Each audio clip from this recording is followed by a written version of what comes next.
A lição 3 do livro, cuide do seu negócio. Os ricos se concentram na coluna de ativos, enquanto todos os outros focam nas suas demonstrações financeiras. É isso, Lisa. Talvez essa seja a lição mais importante em termos práticos do livro. O que ele está falando aqui é o seguinte, ele até dá exemplos, né? Eu acho que o mérito desse livro é que ele simplifica pra caramba as coisas, como se realmente estivesse falando com uma criança.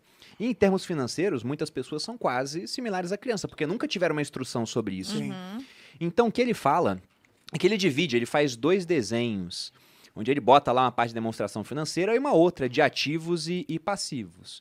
Ele até mostra como é que funciona a vida das pessoas, do pobre, da classe média e do rico. Ele fala o seguinte, o pobre, ele tem a renda que vem do trabalho dele, então entra lá a renda, ele tem despesas e acabou.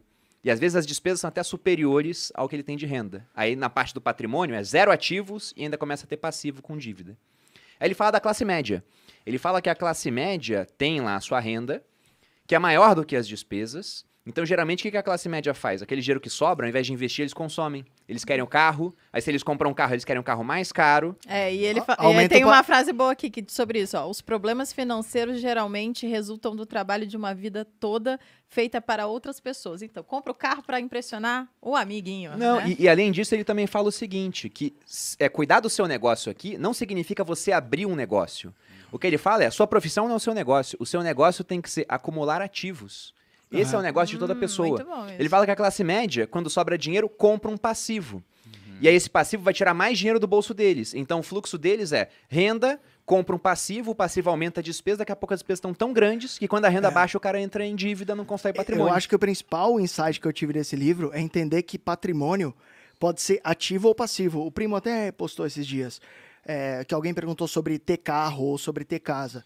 É o mesmo item, né? É o mesmo patrimônio, porque coisa. estão sobre... tá sob sua jurisdição, digamos assim. Mas você pode usar o carro para trabalhar ou não, ou só para curtir. Você pode usar o imóvel para alugar ou exatamente. para usar.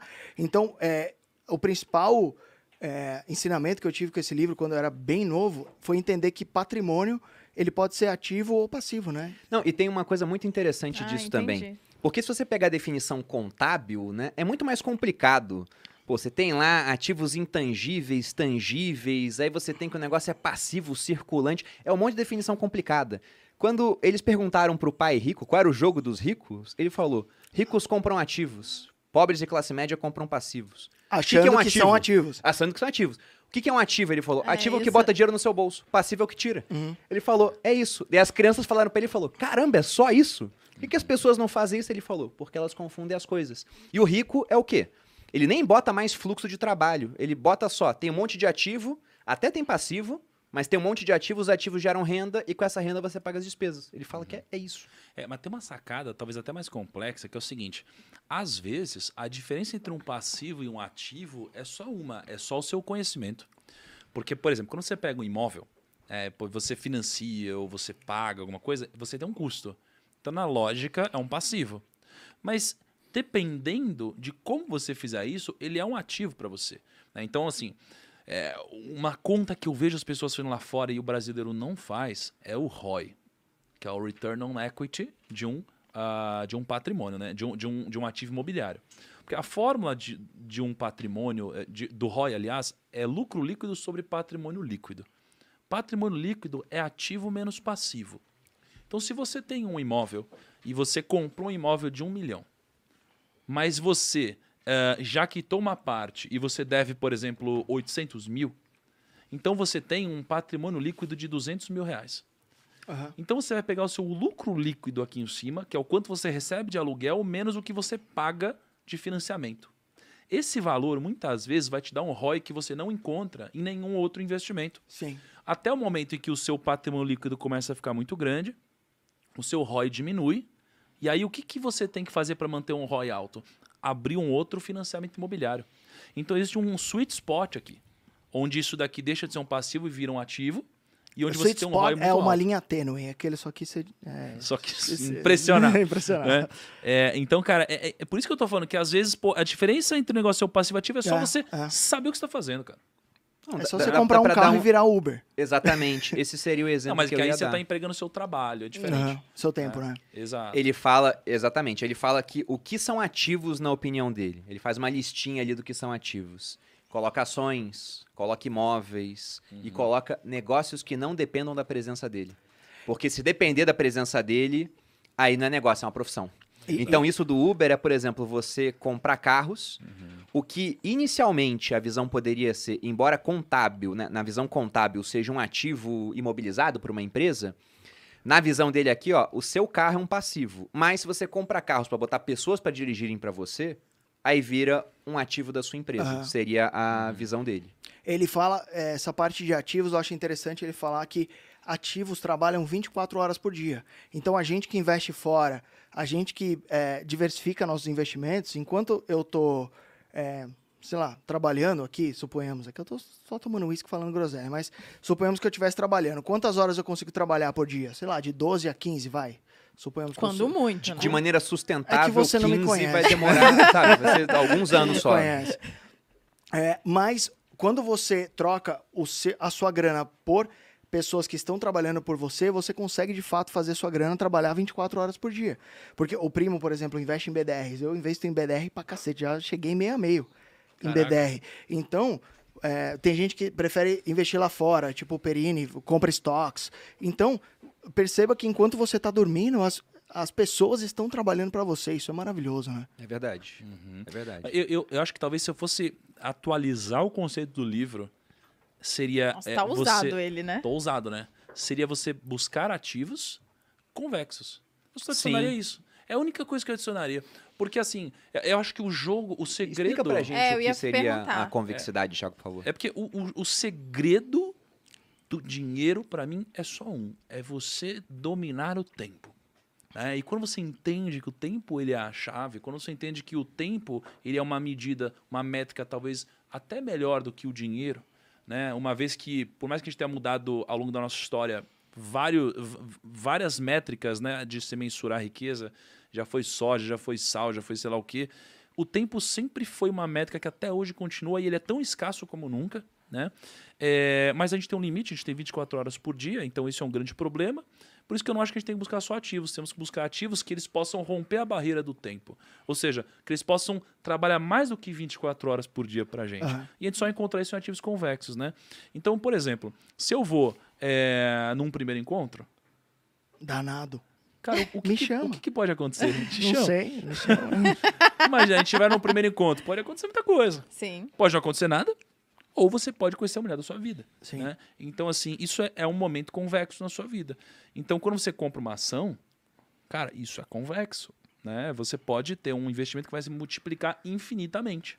Né? Agora, Você quando tem uma simetria convidativa, né? Exato. Não existe preço negativo, mas você pode multiplicar a sua grana. Exatamente. Eu acho que assim, quanto mais convexo dependendo do time, por exemplo, você pega um mercado numa crise muito grande, o mercado em si ele é convexo. Mas quando você tem uma crise muito grande, você tem uma assimetria muito mais forte do que você tinha antes. Mas a convexidade continua. Então, assim, eu acho que as decisões convexas seria a única coisa que eu adicionaria nesse livro. Eu tenho certeza que o Kiyosaki ia achar um termo muito mais for kids aqui do que a convexidade, cara. E eu acho que aí é onde está o talento dele. Vocês discordaram de algum ponto nesse livro? Porque eu discordei de um, cara. Olha, refletindo aqui, quando eu fui ler, eu não discordei. Agora, na primeira parte, tem uma hora que fica um negócio assim, muito... O pai rico fala muito de sentimentos, assim, aquela hora eu olhei e falei, eu não concordo muito com o que ele tá falando aqui. Mas da maneira que ele fala, eu concordei com muita coisa, exceto que ele bota uns marcos temporais para ter certos ativos em carteira. Ele fala que ele gosta de entrar na bolsa e ficar 1 ano. Aí ele sai. Ele fala que ele gosta de ter um imóvel por no máximo 7 anos. Até entendo depreciação, né? Talvez o imóvel vai ficando velho. Mas ele coloca limites temporais muito fixos. Isso eu discordei. Eu discordei do fato dele achar que todo mundo tem o perfil para ser empreendedor. E eu com sou certeza empreendedor, não. eu sou empreendedor e eu vejo o meu pai tendo uma vida muito mais feliz Mas que você eu. achou que ele falou isso? Cara, ele vai dando vários hints ali durante o livro. Só Falando, você tipo, entender. O pai Não, rico é o empreendedor. e aí- Mas, por exemplo, eu identifiquei o seu pai muito com a história aqui do livro pelo seguinte. Inclusive, antes de entrar nessa parte, batemos 5.000 pessoas. Ah, sim. Temos Yeah! cupom de desconto da Finclass, cupom Os Sócios.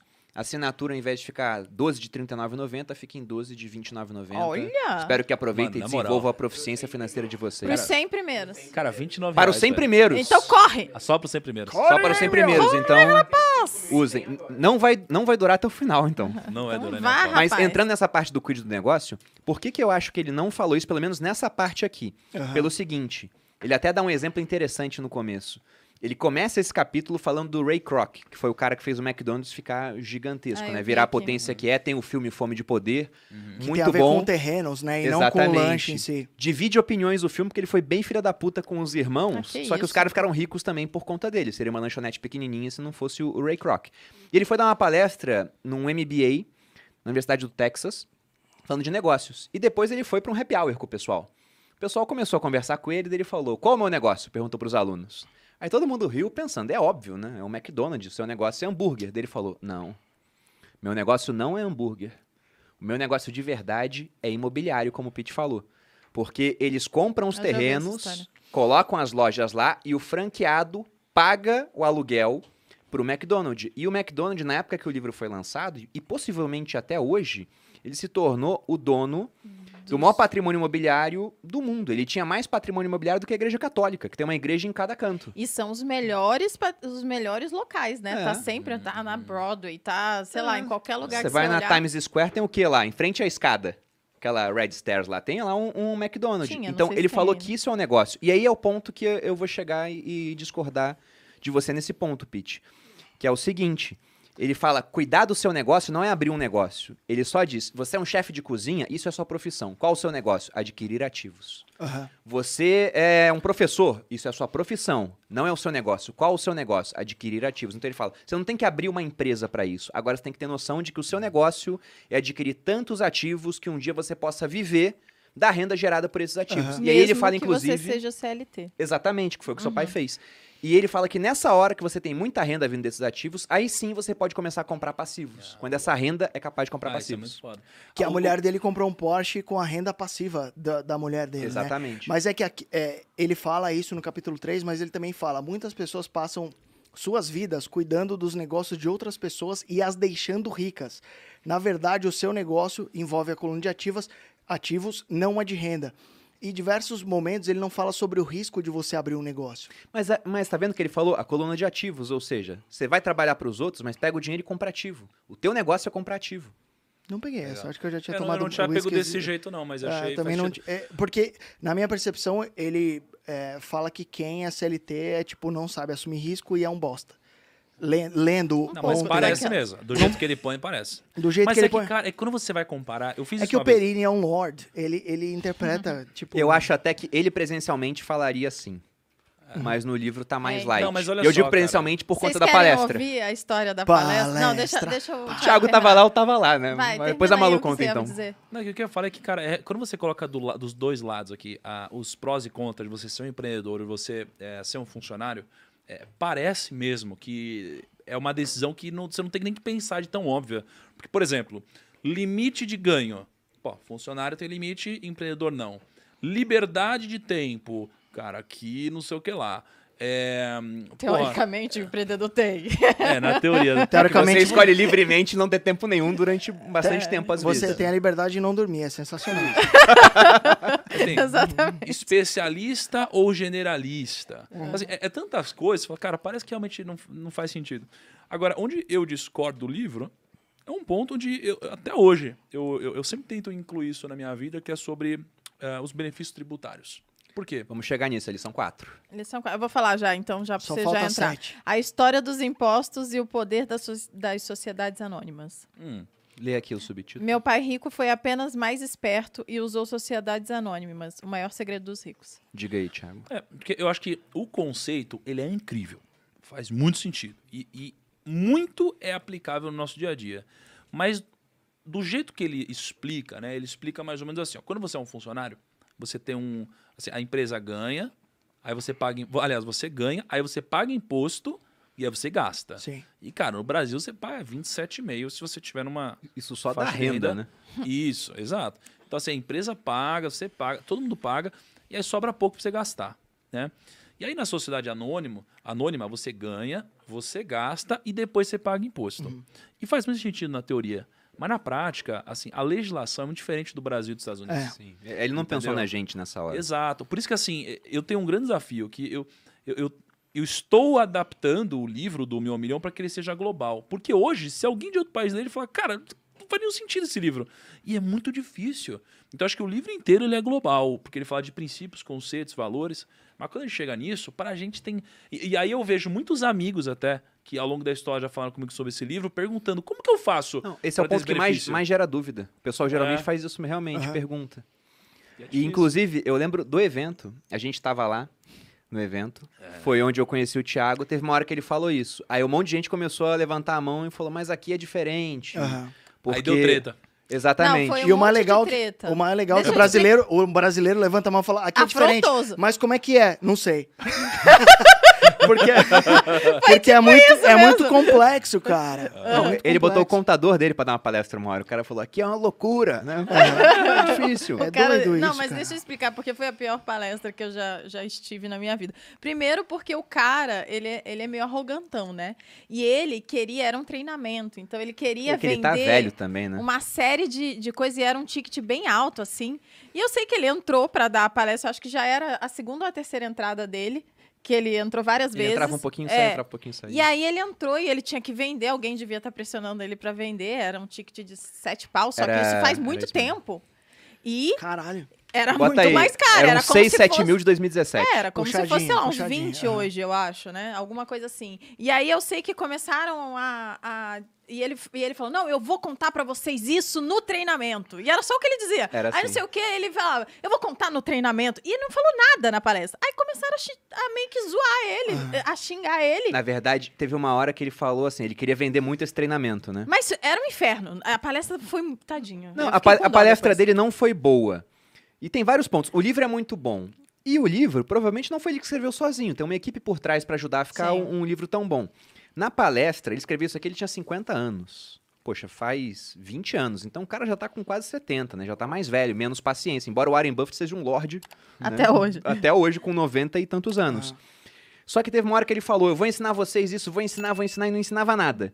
E teve uma hora que ele xingou a plateia. Ele xingou, foi. Ele falou, vocês não sabem isso, e meio que falou, porque vocês são burros. Aham.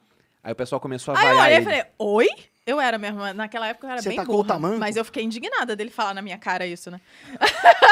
Faz sentido. daí eu fiquei, gente, por que eu tô sentada aqui, esse cara tá me chamando de burra? E todo mundo ficou indignado, começaram a vaiar ele. Enfim, foi a pior palestra que eu já tive, mas o livro é bom.